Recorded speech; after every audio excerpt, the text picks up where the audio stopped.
Good morning, everybody, and welcome to this very important update on Hurricane Ian. So, Hurricane Ian is turning into a worst case scenario for central and southern Florida. And as of 8 a.m. Eastern Daylight Time, Wednesday, September the 28th, Hurricane Ian has exploded to winds of 155 miles per hour, a minimum central pressure of 937 millibars, and is moving very slowly now north-northeast at 10 miles per hour. It is now only 2 miles away from reaching Category 5 status, and we are going to be having an intensifying hurricane uh, as it makes landfall this afternoon near Cape Coral, Florida. And looking at the satellite imagery of Ian, this looks like a classic major hurricane. It's got a solid core of convection. It's got a well-defined eye, and areas like Naples to Cape Coral are now in the core of the storm, getting lashed with probably hurricane force winds, very heavy rain, and the storm is. We have a bunch of rain bands off the coast of Florida, and this is going to continue to slowly creep towards the coast over the next several hours and bring life-threatening impacts, storm surge, flooding rains, and extremely strong winds from areas from Tampa through Cape Coral through Naples. So if you have decided to ride the storm out, make sure you are hunkered down in a very sturdy building, even in the, uh, even like you don't have like storm shelters or anything, but make sure you've found a very sturdy building to ride the storm out in, because this is going to be a very devastating storm for central and southern Florida.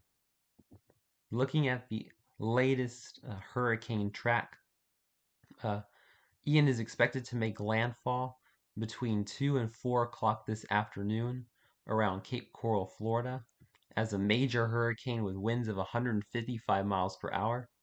It is expected to move towards to east of Tampa by 2 a.m. Thursday morning.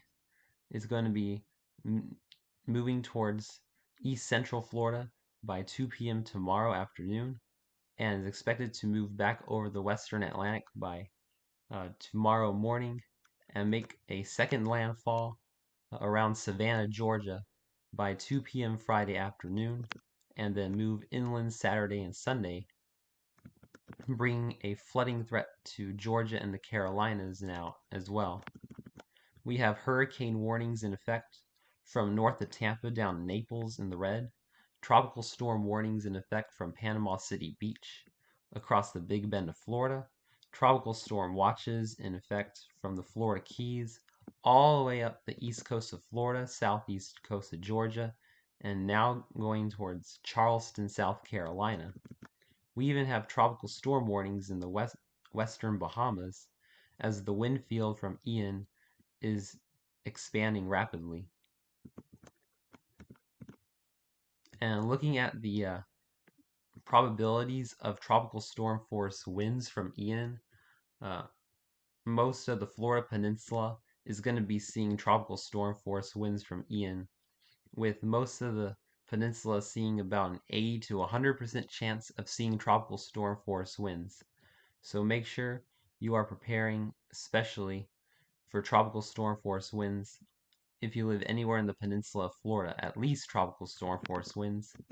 And looking at the hurricane force wind probabilities, areas like uh, Cape Coral, Sarasota, you are guaranteed to see hurricane force winds from Ian, as he's going to make landfall with 155 miles per hour winds. Up towards Tampa, you guys have about a 30 to 60% chance of seeing hurricane force winds.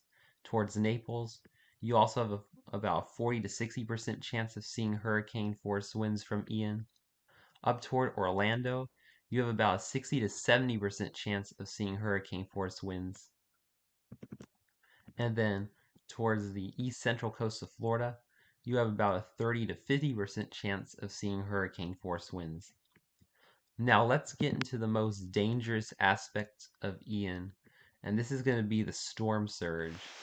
We are expecting 1 to 3 feet of storm surge from Indian Pass to Swanee River in the Big Bend, about 3 to 5 feet of storm surge from Swanee River to Anacolet River.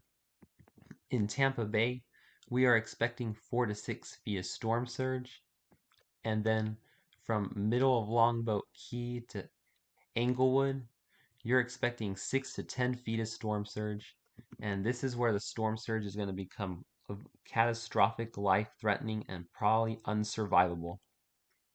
Anywhere from Englewood to Bonita Beach, you are expecting a 12 to 18-foot storm surge from Ian. If you, this is going to be unsurvivable for areas from Englewood to Bonita Beach, right along the beach to maybe about 2 miles inland. And then Bonita Beach to Chokoloskee, you are going to be seeing a storm surge of 8 to 12 feet. From Chokoloskee to East Cape Sable, you're going to be seeing a storm surge from 5 to 8 feet. Key West, you're going to be seeing a storm surge of about 3 to 5 feet. And the lower Florida Keys to Cardstown Bridge, you're seeing a storm surge of 2 to 4 feet.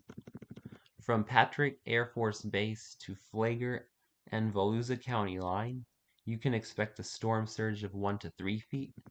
And from Flagler and Volusia County line to Savannah River, you can expect a storm surge of 3 to 5 feet.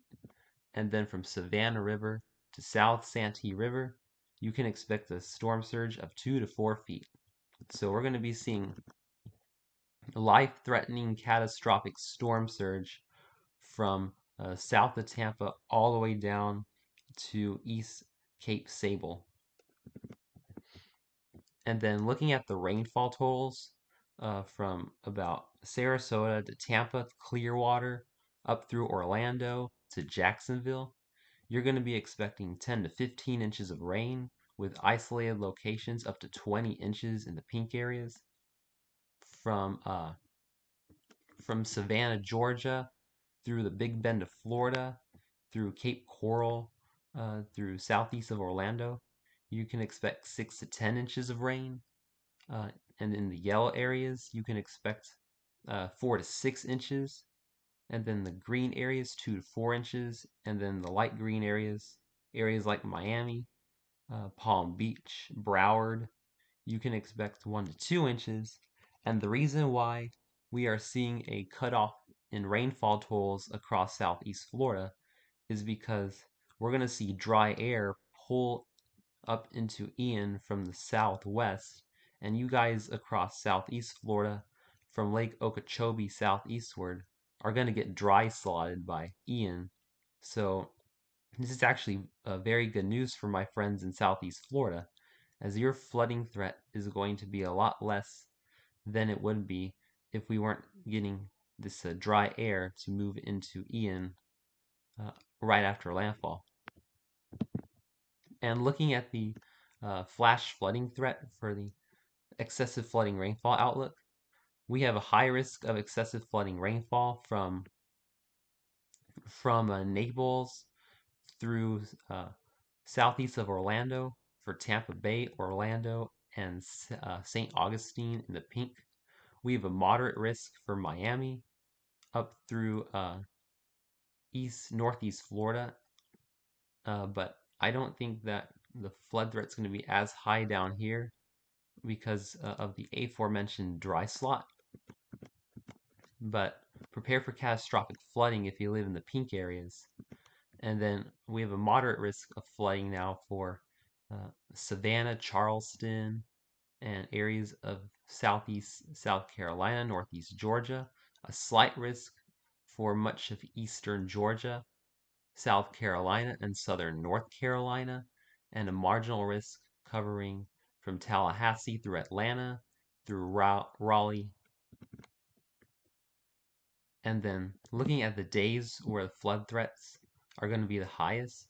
Today, the flood threat's going to be the highest across the Florida Peninsula.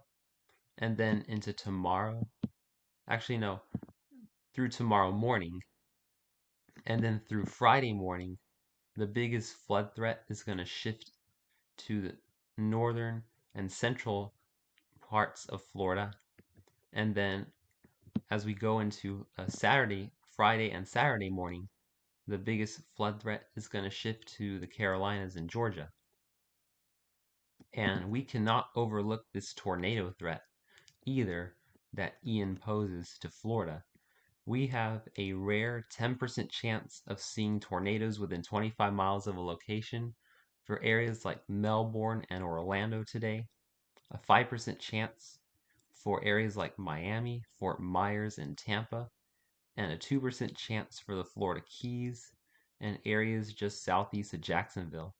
So as the rain bands move on shore, they're going to be encountering a very favorable environment for tornadic development, especially across areas like Orlando and Melbourne. So make sure you are keeping an eye on tornado warnings as well if you live across the Florida Peninsula for the next 12 to 24 hours. So this is going to be a devastating storm for Florida, and it is too late to leave now. So if you have decided to ride the storm out, make sure you have chose as sturdy of a shelter as possible, and stay in it for the next 24 to 36 hours across uh, Central Florida. Please stay safe and have a wonderful day, my friends.